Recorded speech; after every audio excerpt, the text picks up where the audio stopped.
Hello from Dubai. I'm Rachel Price and welcome to my podcast, Not Just Making the Tea, a show where we'll talk about the realities of our career and life choices whilst made at school and college. It's all about celebrating the parts that don't go to plan as much as those which do.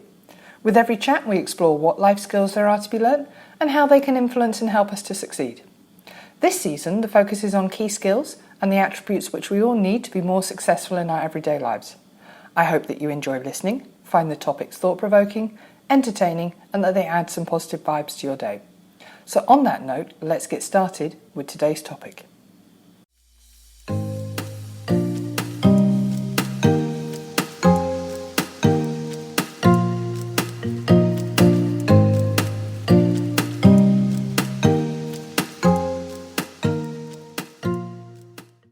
Today I'm going to talk about public speaking and why it affects us so much.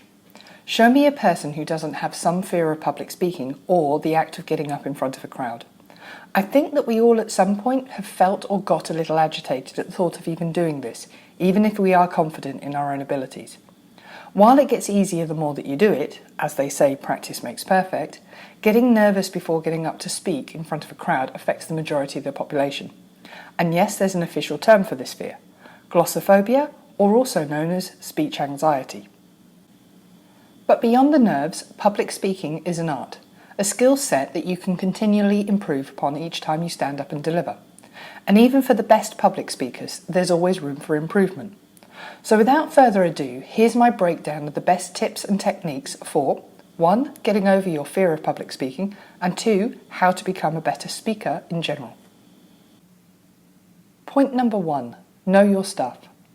Before you get up there, you should feel over-prepared. For someone who has a fear of public speaking, it is better to feel like you did too much preparation rather than too little. So until you get more comfortable, go above and beyond what's required and consider all and every angles. It is better if you don't end up covering everything that you prepared than it is to get asked to cover something that you haven't prepared. Point number 2. Engage in repeat exposure. If you're at all nervous about public speaking, in all likelihood you will try to avoid it like the plague. That means you probably don't volunteer for public speaking opportunities or other projects that would require you to use your presentation skills or the act of getting up in front of a crowd and talking. But actually, the opposite is true. If you truly want to conquer this speech anxiety, you've got to get going and have a go. So start by committing to smaller forms of public appearances. Volunteer to present at the next school or college event. Or ask your teacher if you can present an idea you have rather than write it in an assignment. If all else fails, sign up for something like Toastmasters, where you can have a formal space to practice in, but it's low pressure. Point number 3. Practice in front of others. Yes, it's awkward to mock practice, but it's really going to help. Ask a friend or a trusted colleague to listen to you run through your speech or presentation. It helps to give them some guidelines as to what you're looking at. i.e., did your argument or presentation make sense? How was your body language? Did you speak too fast? And ask them to jot down notes and then run through it again. The alternative option is to video yourself. It's the same principles which apply. Set up your camera and video yourself doing your presentation. Review yourself, but also ask a friend or a colleague for feedback. They will likely see different aspects of your presentation than what you hear or see. Point number 4. Create a pre-event de-stressing routine. Before you even get on stage or walk into the conference room, find a way to slow yourself down.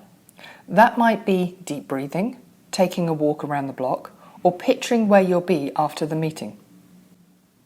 Point number 5. Consider the worst case scenario.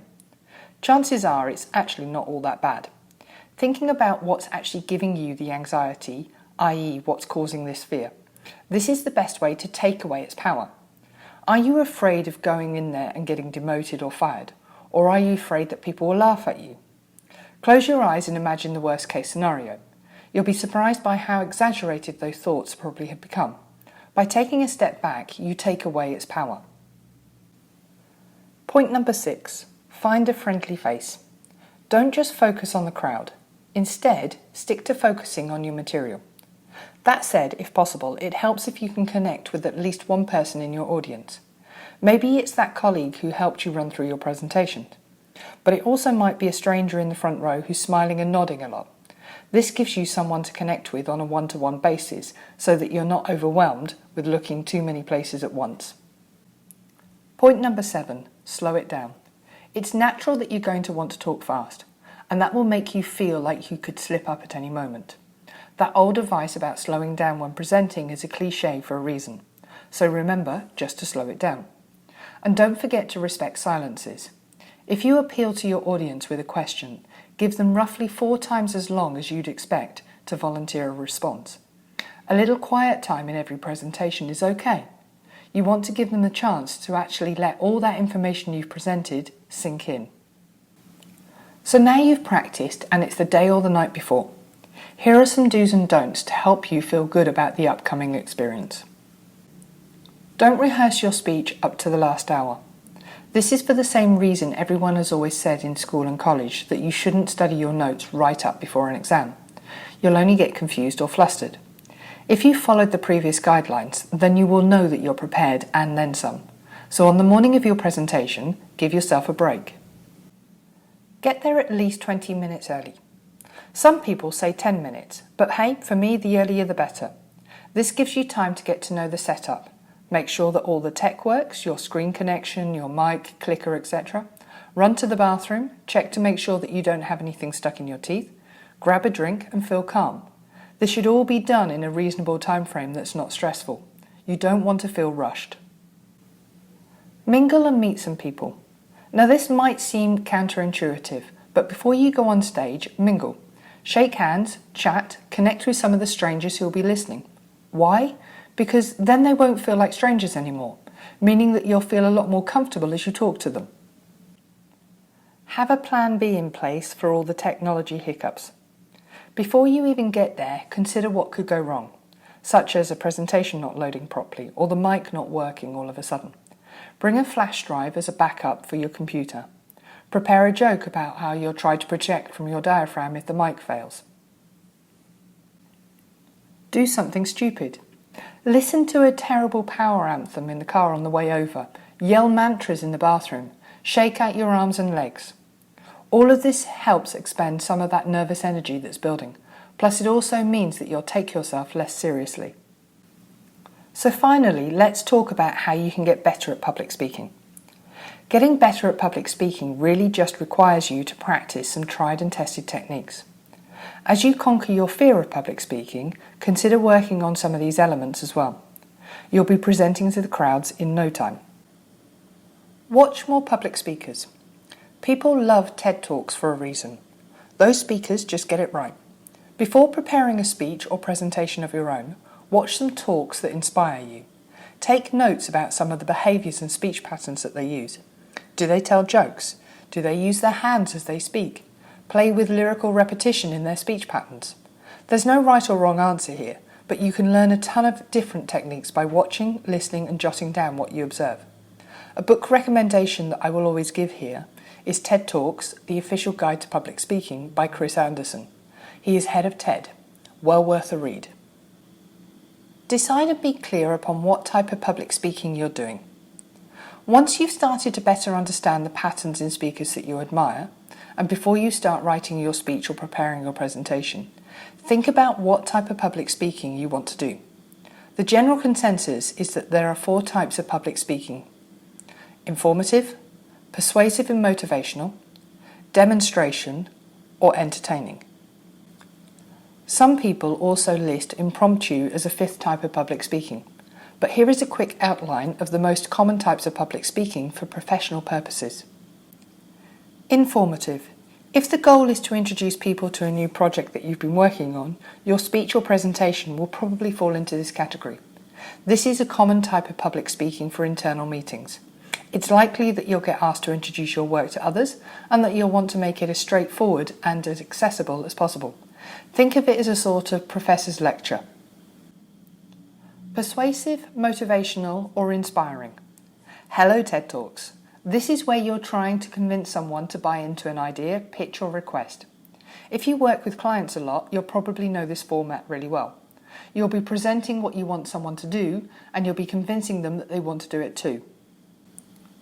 Demonstration. I'd actually almost argue that this was a type of informative public speaking. But in this case though, you're actually showing people how a physical product works by demoing it right there and then. This is more common if you work in a sales team or something like. Toast or celebratory speech making. This has the entertainment focus. Less common in professional environments, though not unheard of, this type of public speaking is what you do when you're the maid of honour at your best friend's wedding, or the best man. This is also occasionally referred to as speaking to entertain. That said, the more you assume leadership roles within your company and career, the more likely it is that you'll want to be able to make a speech celebrating your team's wins. Remember to always start with the end goal. Work your way backwards. Before you sit down to prepare a speech or presentation, write down what you want to get out of it. Then work your way backwards with some of these prompts. Why can't they afford to say no? What's the evidence that I have that my idea is important or works well? How are these ideas unique? What's the problem that I'm trying to solve? How do I explain why I'm here today and speaking to this group? Focus on the problem-solution perspective. Again, similar to the questions above, one of the easiest ways to attract the attention of your audience is to call out about a pain point or a problem that they're facing in their own work or lives. The goal is to demonstrate that 1, yes, they do have a problem, 2, no, it's not a problem, you can solve it, and 3, here's how to solve it. Keep your language simple. The best speeches and talks are straightforward and accessible. You want to keep your audience captivated, so making it difficult for them to understand by complicating what you're saying is a no-no. Don't use business or tech jargon. Don't worry about needing to use the big words. Make sure that what you discuss uses a step-by-step storyline that makes it easy to follow. Don't give everything away in your presentation. I'm sure you've heard this before, but if you're planning on using a slideshow or PowerPoint in conjunction with your speech, don't put everything that you say into the slides. The best public speakers use slides to help them illustrate their points, but not make their points. If people have to squint to read your slideshow, it's probably not a good one. Keep the focus on what you're saying. Make it personal. Tell a joke, use illustrations from your own life, tell stories from your childhood. It shows that you can read the room and proves that you're not just a robot reciting lines. Build some empathy with your audience. The most engaging speakers are the active ones who make us feel invested in what they're saying. One of the best ways of doing this is to appeal to your audience empathy. Try starting the sentence with, imagine if, or say something like, when you were growing up, you probably. Empathy goes both ways. Try to put yourself in the listener's shoes and give them the presentation or the speech that they want or need to hear whilst appealing to their understanding of you and the work that you do. You'll see how quickly you get them on side. And finally, watch your time, and maybe even aim to end 5 minutes early. No one likes long speeches or talks. Bring a watch or set a timer on your phone so that you can check where you are in the process regularly without losing your train of thought. And no, it's not a bad idea to cut yourself off a little early. It's a pleasant surprise for most people who've spent their lives listening to pedantic public speakers who just go on and on and on. It also gives you and your audience a chance for a little Q&A time.